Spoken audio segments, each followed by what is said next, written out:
Hey YouTube, it's Riley.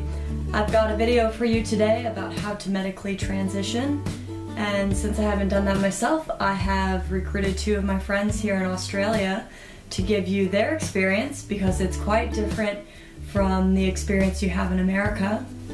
I've thought a bit about starting testosterone while I'm here in Australia, but the process is so much longer compared to how long it takes in America. And I've decided that I'm going to wait until I return home, because by the time I go through all of the appointments and waiting to see each type of doctor, I will pretty much be going home. Both the experiences from my friends here in Australia are different, so everyone has their own process that they go through. I've got Logan and Alfie here, and I wanted to ask the two of you my first question, which is, how did you start the process to get on testosterone? So the first step is to go to your GP and get a referral to a gender psych. So there are some clinical psychologists that can give you the okay to do your T letter, but some of them can't. So I generally prefer going to a psychiatrist that has done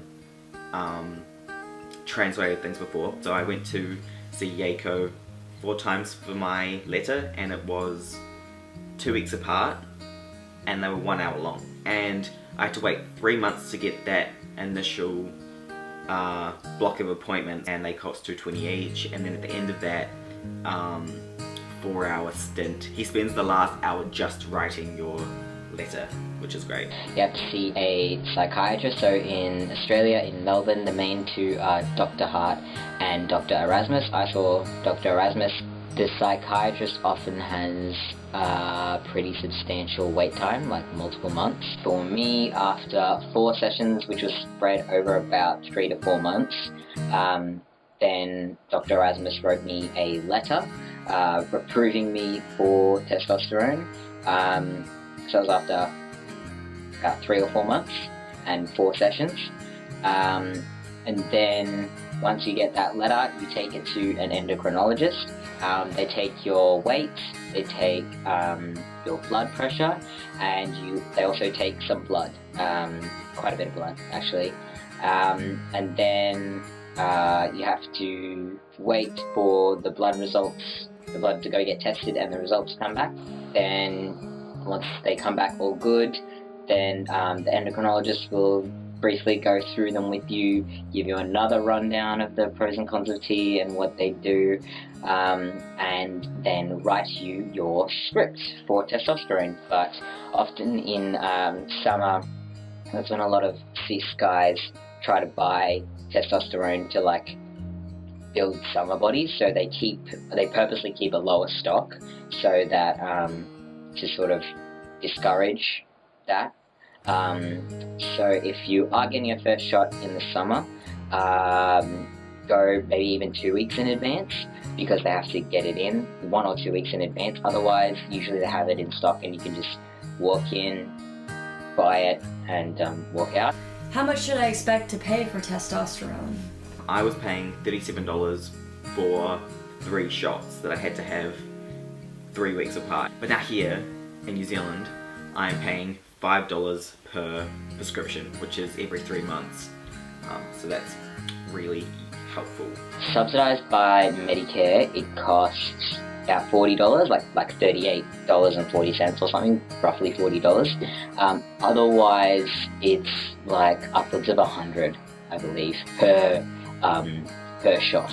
What kind of testosterone are you on? So I was on Premotestin Depot for a year, and then before I moved, I was on it for longer than a year and a bit, and then I moved here. And when I moved to New Zealand, I decided to go on Reandron because I didn't want the hassle of going to my GP to get a shot every couple weeks. The one I'm on is Reandron, which is once every 13 weeks, so roughly 3 months.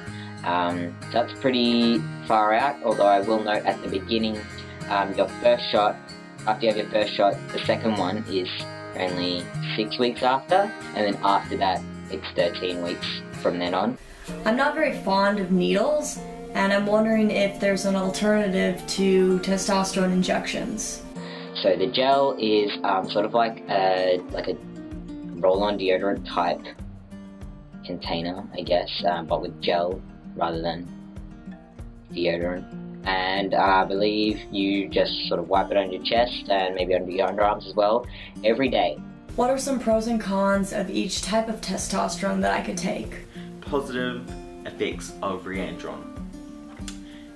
You only have to go to the doctor every 3 months, so you can just forget about it. The Primo, which is the fortnightly tea.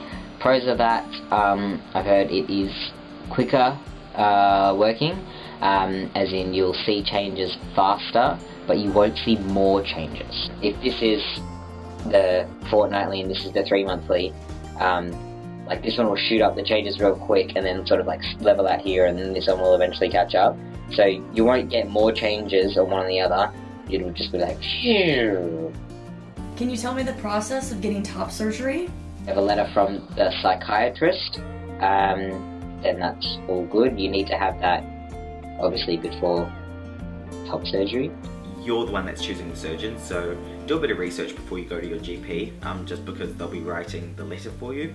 I chose Andy Ives. I got my referral from my GP, I saw Andy, and then I had to wait 50 days for my surgery, which is a very short amount of time compared to what I was expecting. And this is my chest, nearly a year post-op. It's the surgery that I got, which was double incision, and I got my nipples removed. That is because I wanted to get new nipples made out of my skin, because they just look heaps good. What kind of top surgeries are out there? There's also periareola, which is when they take off your nips and just go, they actually make it like a half moon under your nips and then take out all the breast tissue through there. No, there's not a lot of scarring, it'll just be sort of around your nipple. But that is only possible for people with really small chests. So if you were to put it in like a cup size, it would be or smaller. Do you have to be on testosterone to have top surgery? You definitely do not have to be on testosterone to have top surgery. Personally, I was, but I know people that weren't, and that's totally okay. It's just personal preference, because the amount of testosterone in your body is not going to affect how the surgery goes. It's basically down to personal choice, keeping in mind that your body can change shape a little bit, not a huge lot, like shoulders broader. What will I have to pay to have top surgery? $4,000 for the surgery from Andy. I paid $2.5 grand for the anesthesiologist. I paid for health insurance, which covered my hospital stay, but if you don't have health insurance, then you have to pay for the hospital stay out of your own pocket. Probably want to have about 10k saved, just to give you that confidence that, you know, if something does go wrong, you've got a bit of a cushion to land on. That's about all I have for today's edition of Paperboy. I hope you learned a bit about transitioning medically in Australia, and if you have any questions, feel free to drop a comment, and remember to subscribe to Paperboys, and I will see you next week. See ya!